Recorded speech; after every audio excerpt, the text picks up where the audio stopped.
Speaking of banks and the financial universe, Mr. Atul Kumar Rai, CEO and MD of IFCI, now joins us to talk about recent developments. Mr. Rai, morning. Thanks so much for being with us, sir. So the immediate, talking point is now what has happened with this downgrade on State Bank of India yesterday, and really reflects some of the larger concerns in relation with asset quality, etc. What is your opinion of what's happened and whether it impacts borrowing costs down the line as well for other institutions? Good morning, Surabhi.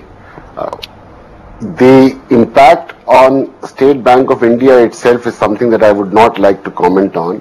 However, one thing which is certain is that given the rate hikes, but even more importantly, the way we see the economic sentiment from now on, there is certainly no great enthusiasm in the short run for investments. And I think that impacts the banking and the financial sector, even on the demand side for funds. Apart from the fact that the rate hikes, which have been, I think, about a dozen times or so by this time, they have themselves impacted the cost side. So obviously there is going to be a pressure on the margins for the financial sector. That is almost an obvious kind of a thing. And we are not looking at any kind of change in this scenario so far, given that our thinking continues to be that rate of interest hikes are the best way to fight inflation. Though of course there is a murmur from Chief Economic Advisor to the effect that it hasn't worked, but that remains a matter of our doctrine so far. And similarly, on the side of what one may call the investment climate, one does not see any great deal of enthusiasm happening unless there is some kind of a positive, let's say, news flow. So this is the scenario, and banks are really a proxy for the entire economy, and therefore I would imagine that at this point of time, whether the State Bank of India had a downgrade or not, all of us in the financial sector are looking at the thinning of our margins and are not looking at any, let's say, way out of all this anytime soon. Mr. Rai, morning. That's quite an interesting point you mentioned about cutting margins. If you could elaborate, what's the kind of levels that you're now looking at in terms of net interest margins? IFCI steadily improved its net interest margins, which were until 4 years ago were actually in the negative territory. So we are perhaps not again the best indicator for how the sector might fare. But if you look at the entire financial sector, let's say between entities would fare between 2.5% to 3%, and that would be roughly what it is.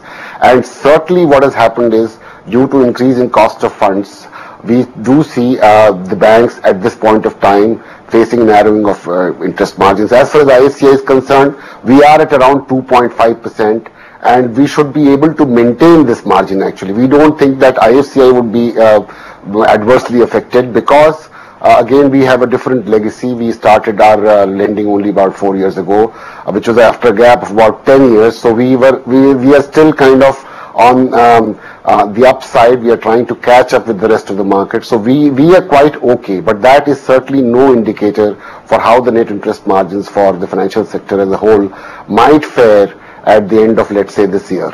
So, Rai, also a word on the NPAs.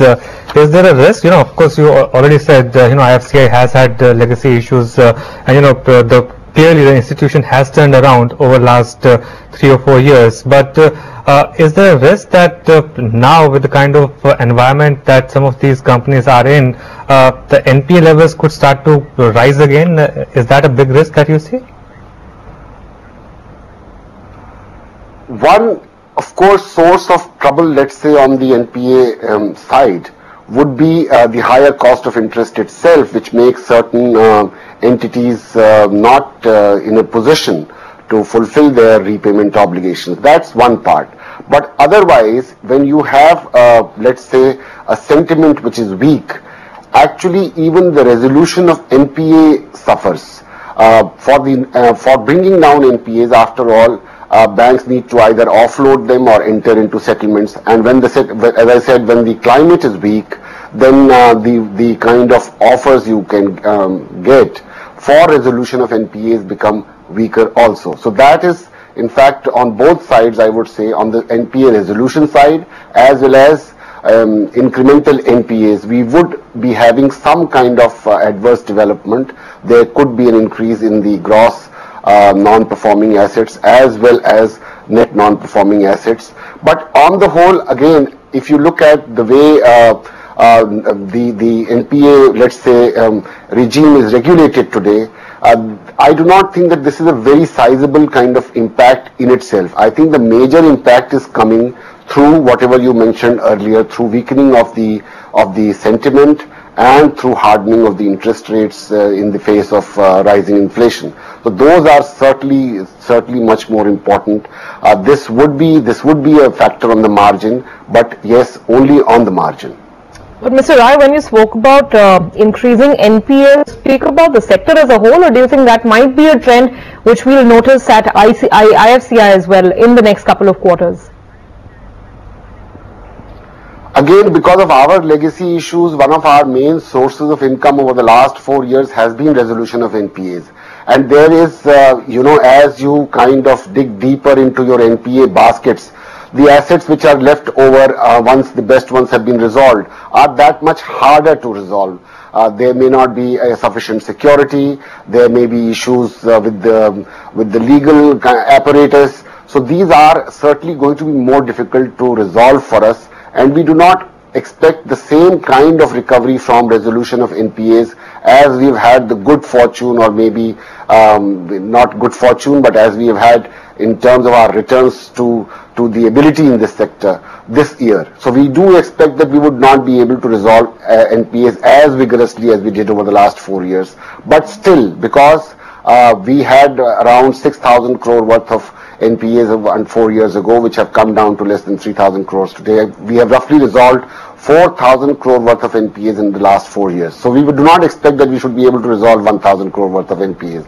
But still, we are hoping that we should be able to be somewhere around 300 to 400 crores of income from resolution of NPAs, which is what we had targeted for the years, looking at the difficulty of resolving the, so to say, harder cases.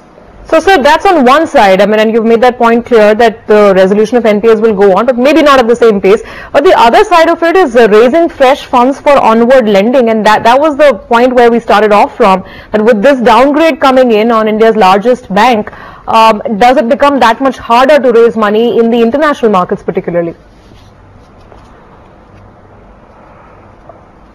I do not think that is really how it works. There are certain kind of, I would say, segmentations or structural features of the financial sector. Obviously, banks in the Indian case are best poised to be able to attract low-cost funds because they have they have current and savings deposits.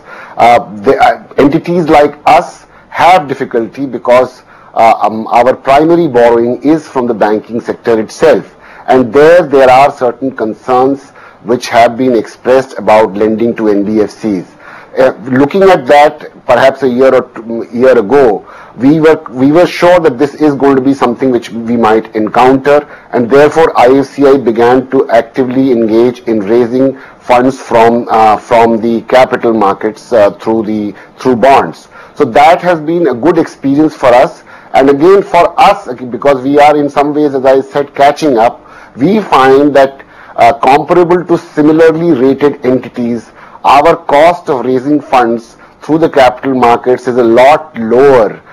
So therefore, we have some advantage, and maybe I would hope that we should continue to be able to bank upon the huge legacy of this institution in terms of attracting investors and not face a scenario of a hardening of our cost of funds. So we have, as I said, still a positive story there, and I hope it will persist, because actually in each successive round of bond issues, we find that the spread that we end up paying over the comparable GSEC is getting lower and is getting tighter. So we have still, I think, some scope for being able to economize on our cost of funds. Having said that, Mr. Rai, is the plan of strategic partner, inducting a strategic partner, is that on back burner now, or could you give us any update on that?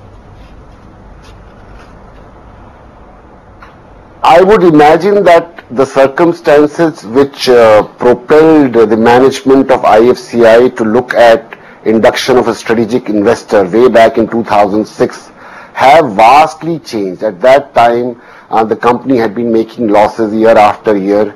There was a recommendation of winding it up. The company had looked for suitors in other entities, so who could take it over, which had also failed. So it was at this time that there was a largish entity, not very large, but certainly medium-sized entity, having linkages with the rest of the financial sector and posing thereby a systemic risk.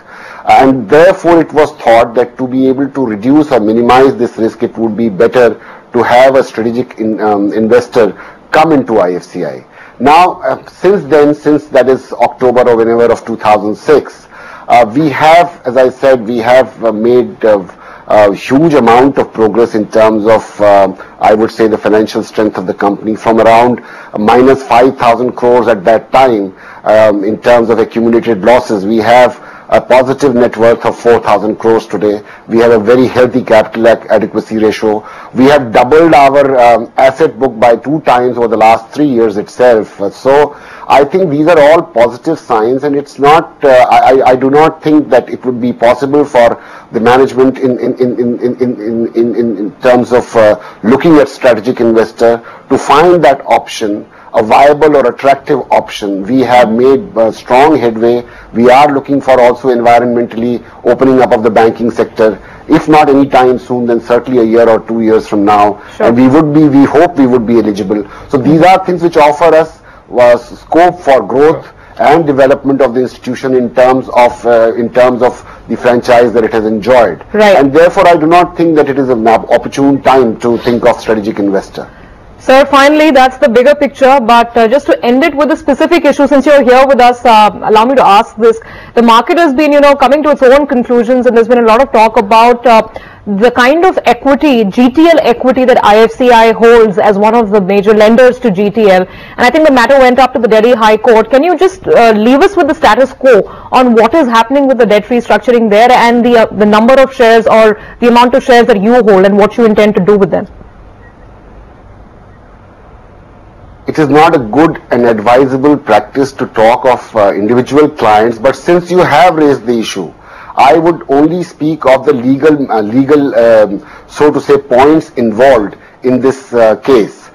Yes, you are absolutely right. There has been a litigation at the level of Delhi High Court, and the matter which has been raised has been whether if some security is pledged with a lending institution such as IFCI in this case, that lending institution has a right to invoke that pledge and to turn that security into its own account. In this case, of course, the pledge was that of GTL shares. So this, of course, has happened. There has been, I would say, attempt to find a legal remedy to undo it. We find that this is as per the terms of our agreement so far. Delhi High Court has been approached twice, and it has not so far given any relief to the other party, and as that is exactly how I would think it should be the case, because these securities were pledged with us, and therefore once an event of default occurs, eventually these public financial institutions are not acting at their own behest. They are not interested in management control, but they certainly have an obligation to recover whatever their dues are from the securities that are there, sure, without facing the consequences of loss in the value of that security. So this is roughly how I would imagine that the case stands. I would not be able to comment on what is going on in this matter right now. The matter is still, I believe, sub judice before the Honorable High Court of Delhi, and we would hope that the outcome would be as favorable to us as it was on the earlier two occasions. All right, Mr. Rai, thanks so much for joining us and talking to us on various issues. That's IFCI. Let's move on.